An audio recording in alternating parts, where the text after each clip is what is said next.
Hi, I'm Chris Holm, and today I wanted to run you through some top tips on how to build a sustainable yet stunning garden room. Now, I am so pleased with how this one has turned out because it was a real challenge to build. Actually, this garden, it started off with a garden that I designed and built with all the planting, and this whole area was planted. But then, not long after finishing, my lovely client decided that she wanted her own art studio in the garden. And I thought, yeah, this could be really fun. So it started off with just plotting out the area and then coming up with some cool concept ideas. But from the start, I really wanted this garden room to be different, I wanted it to be unique, and I wanted it to stand out from the crowd. So the main thing to do that for me, because it works with my ethos anyway, is to build a garden room that is really, really sustainable.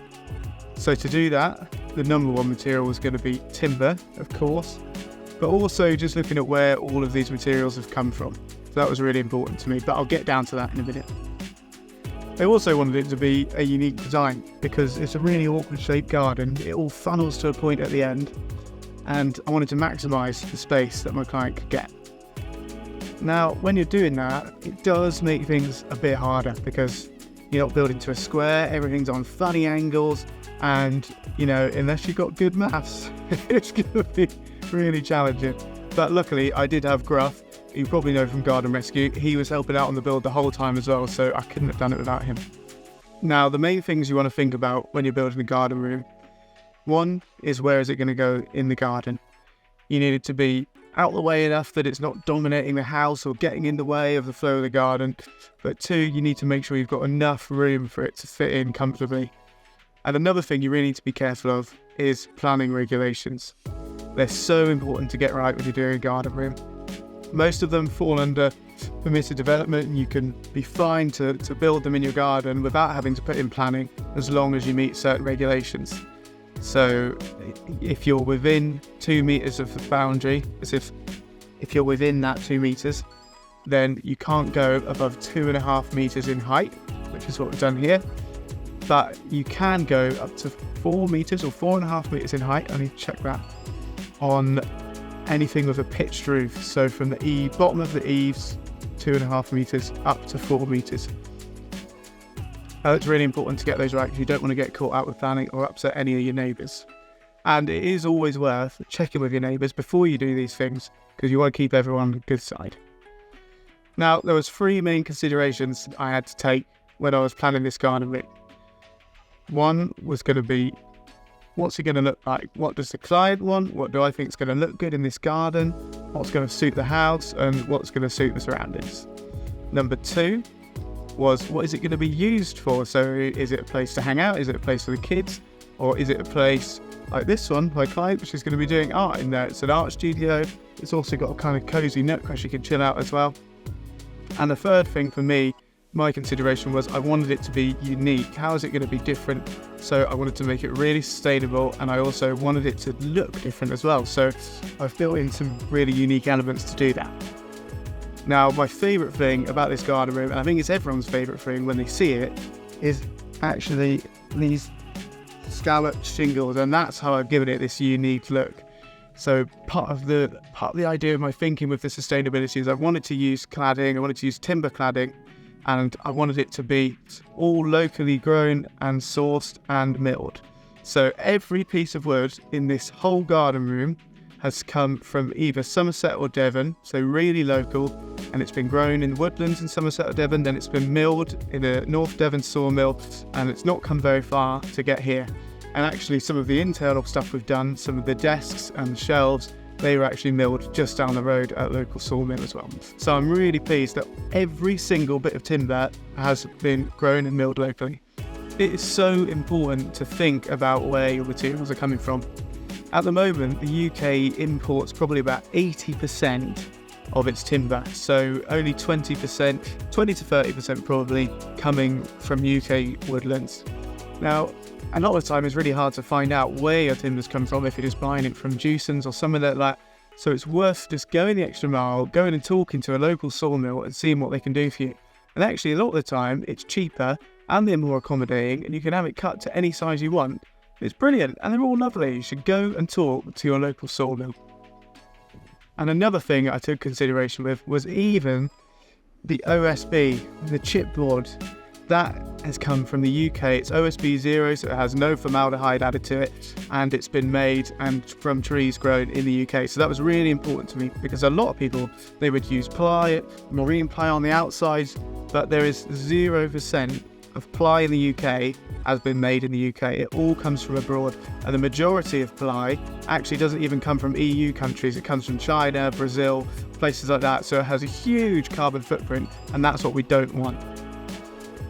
Now, to give it this unique look, it does take a bit more work, because I painstakingly cut these scallops by hand with my router over and over and over again. So I could only cut 3 at a time. I made myself a little jig, and I just go around 3 at a time, continuously cutting them. So that was really hard work, but it has completely paid off, and it is something that's so unique. And the timber that I use for these is Western red cedar, and a lot of people, they get this from Canada as well, so that has a huge carbon footprint. But ours, grown in Devon, milled in Devon, and then just brought up the road to here, so they are perfect. And over time, these are going to weather and get really silver and look beautiful. Now, the other timbers that I've used on this garden room are Douglas fir and larch, but Douglas fir makes the big posts I've got here, and it's also made all of the construction timber to go in there. Now, these have all been planed all around, and I routed the edges, and they look stunning, and you can really see the grain come out in them. But Douglas fir is a really good construction material that you can use in the UK, and actually we grow a lot of it ourselves in the country, so it's a really readily available resource to use. Now, some other things I've done to make this garden room sustainable is I've added a green roof. If I wanted to make it even more sustainable, I would have gone for a wildflower roof rather than a sedum roof, but that requires a deeper build up, and we don't quite have the room to get that into this build. But the sedum roof is already teeming with wildlife. There's loads of bees buzzing around up there, and it just looks beautiful, especially when you're looking out from the top of the house. It just completely takes the edge off the building. Something else I've done with this build is we've harvested the water, so that comes down this gutter. Really nice little detail coming out of the overhang, through the gutter and into this Corten bowl here that actually has a solar pump in it as well, which you can turn on just to get that sound of running water. Or, which I quite like actually, is you have it off and then it acts like a reflective pool. Other steps I've gone with sustainability on this build is the locality of all of the materials. So I'm not saying it's the most sustainable building in the world, because I'm sure there's loads of other things you could do to go the extra mile, but we're working with a set budget and working with what the client wants and, you know, what's available and easy to do. So something that is easy to do is pick your stone carefully. So I managed to find this beautiful limestone, and a lot of the time they come from Egypt, very far afield, and again, the carbon footprint is just huge. Now, quarrying stone, you know, it's not the most sustainable thing in the world anyway, but if you are going to get stone, if you can get it from an English quarry like I've done, it doesn't have to come far. You know the working conditions are safe where it's been quarried from, and it's just a lot more ethical to use.